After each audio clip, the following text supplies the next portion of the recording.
Welcome back to another episode of Mr. Mixer. Today we are going to be looking at the re-greasing process of the Professional 600. Now this also includes the Pro 5 Plus, the Epicurean, really any of the bowl lip models that don't have the removable back cap like the K5SS, K5A style of mixers. So let's go ahead and get right into it.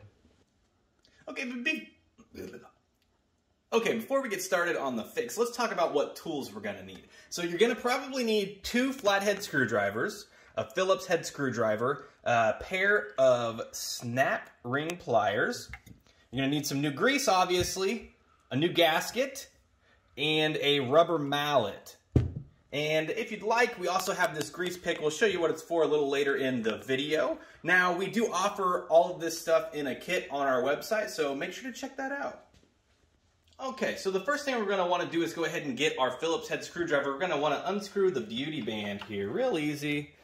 Just one screw here, so we'll go ahead and give that a loosen. Make sure not to drop it. Make sure you put it someplace safe. I generally will take them and just put them down here at the base of the machine. It just helps keep everything, you know, in order. You can get a bowl, a cup, whatever you want. That's what works best for me. And then this band just literally just pulls right off. Now look at that. This is a good idea. Towards the end, we'll clean all this stuff up, but you can see all the baking ingredients and things that have leaked out of there that just gunk up and get nasty behind the band. So we'll set that off to the side for now. Now the next thing you'll notice is that there are screws on the side of the housing. So there's one here, and then on the opposite side, there are the same, one on each side there. So there should be 4 screws total that we're going to be removing here. So we'll just go ahead and get those taken care of. Alright, we just got the last screw removed. Now this housing is literally just ready to pull up and away. So you just want to lift it right on up, just like that. And it'll reveal the inside of the machine. So that's what we're working with there. And we can go ahead and just set the housing off to the side somewhere safe. Okay, now we are ready to go ahead and remove the transmission housing. So there's going to be another 4 screws. 1, 2, 3, and then there's one right there as well. Now, obviously, make sure that your machine is unplugged at this point. It should be unplugged before you even start. So let's go ahead and get these removed.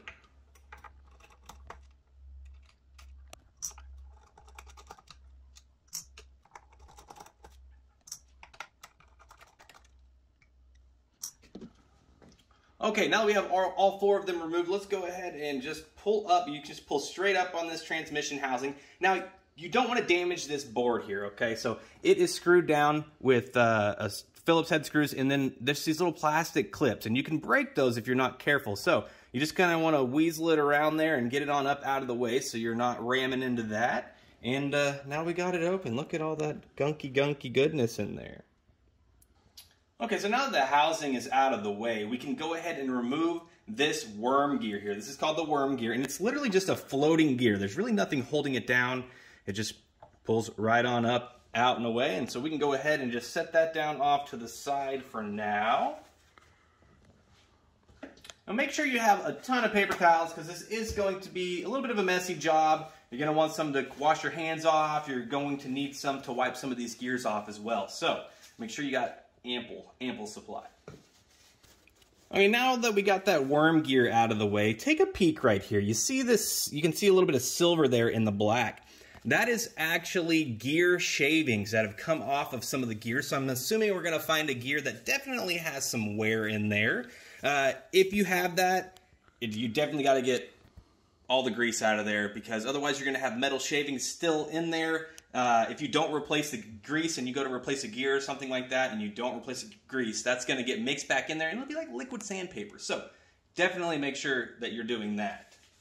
So the next step from here is to go ahead and take a paper towel. We just want to clean this shaft off here so we can get these gears out of there without being too gunky. So we'll just wrap this paper towel around just like this, and then I'll just pull up on this and just kind of get all that off there, clean it up the best that we can. It doesn't have to be spotless at this point. You're just trying to save yourself from, you know, getting too dirty.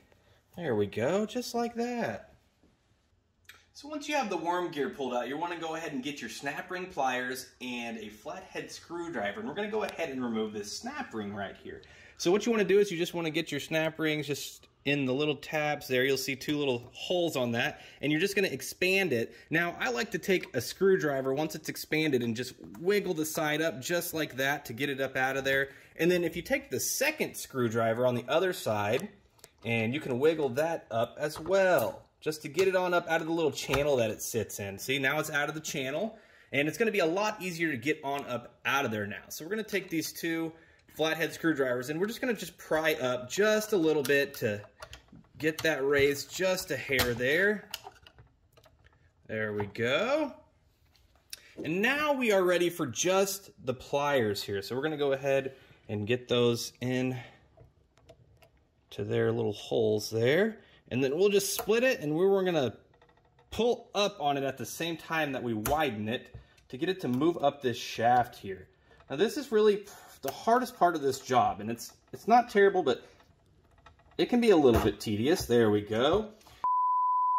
Just for the record, he made that look a lot easier than it normally is. So don't be discouraged if it takes you longer than 12 seconds, like Mr. Mixer. Okay, so now that we have it up near the top, you do want to take a paper towel or a rag of some kind and put it over, because these things have a tendency to go flying, and I'm telling you, they will fly across the room if you're not careful, and you'll never find them again. So make sure that you got a good hold on it. We'll just wrap it up just like so, and then you want to go ahead and get back in here with your pliers. Oop, oop, doop, doop. Get back in your little channels here, and then we're just going to lift up on that. There we go, just like that.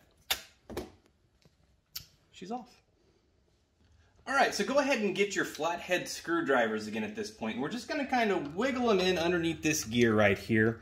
And we're gonna apply a little upward pressure to just kind of get this to pop up. And once you get it popped up, it should just pull right on off of there. And we'll set this off to the side here and get that last gear removed. So before we can remove this last gear, there is a pin right here, right there, if you can see it.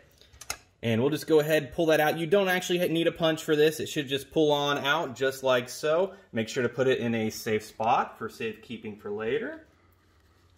And then now we're actually ready to remove the worm follower gear. Now this is where I recommend having a mallet. And we're just going to tap it from the top and tap it down through the gear.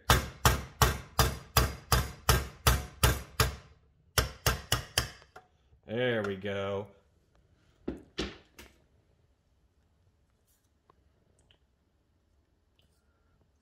Look at that. Look at all the crumbs and all the flour and nasty stuff that was hiding up in there. We'll definitely make sure to get that cleaned out before we put it back on. And now this last gear is just going to simply pull right away from there. Now you can't see it quite yet. We'll show you once we get these cleaned up, but you can kind of see some wear on these teeth. This is definitely where those shavings were coming from. And again, we'll get you a better view of this once we get them cleaned up. And we'll go ahead and set that down off to the side. Honestly, now we're ready to start removing grease from this machine. So let's hop on it. Okay, so take a look at this real quick. Now this is why we should be changing this grease on a, a yearly, bi-yearly basis. Take a look at this. This is the motor gear right here, the shaft. And there's basically no lubrication on that whatsoever. Now the worm gear actually sits on that just like that, but all of this grease in here, it's way down in those teeth, and it just sits in there and it hardens. And you can even take a look at some of this here, like none of this grease is getting mixed up right here. You can see how it's shiny and hardened. Over here by the motor shaft, also shiny, and you can just see that it's kind of hardened up a little bit. So that's why we're re-greasing these machines. So let's go ahead and start getting some grease out of here. The first thing we're gonna need is obviously another paper towel. Now, I didn't mention this at the beginning. This is part of one of our kits that we have, but it's nice to have a little plastic scraper, like a 1-inch scraper. They're great to get some of these bigger chunks of gunk out of here. We're just going to go like that, and super easy. Once you get it out, we're just going to take it, wipe it on our paper towel, and keep on rolling with it. Okay, so once your plastic scraper is just too big to get into here, you get all the stuff out that you can, we'll go ahead and move to our little grease pick that we have here. And these things are super handy. It just makes it really easy to get into all these little nooks and crannies, all these crevices, and get out all the excess grease that we don't want in the machine.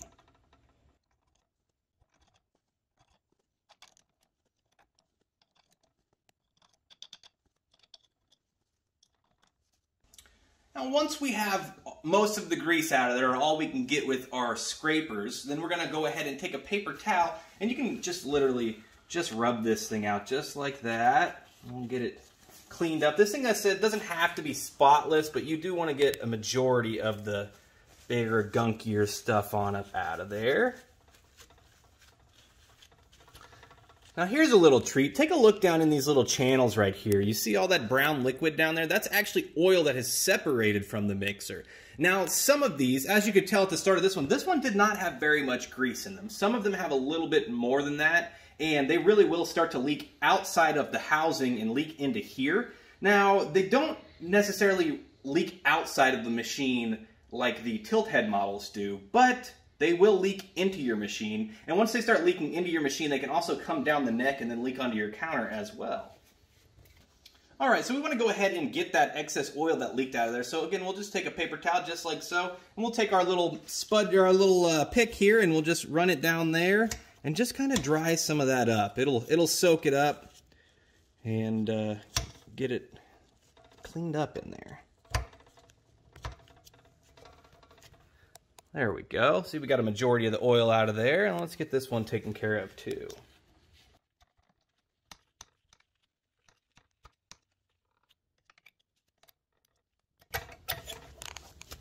All right, all clean.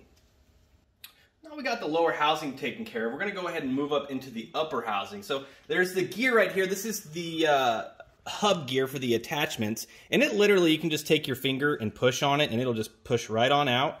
And we'll just drop that down onto our paper towel here, like that. And then that's what we're left with. And we definitely want to get all this cleaned out as well. So we're going to take this gasket off of here. It makes it a lot easier because this gasket actually lips over the edge of that. And it's really hard to get stuff out if you don't remove it because it gets stuck on the underside of that gasket. We'll just go ahead and peel that off, like that. And we're just going to toss that in the trash can. And now we are ready to start removing this grease. Now again, I always start with the bigger plastic scraper just to get the bigger, gunkier stuff out that we can get to. So we'll do that. Yummy. Now we have the majority of the bigger stuff out. We're going to go back to our little pick here and just kind of work on finesse and kind of getting some of these little crevices cleaned out here. This makes it a heck of a lot easier.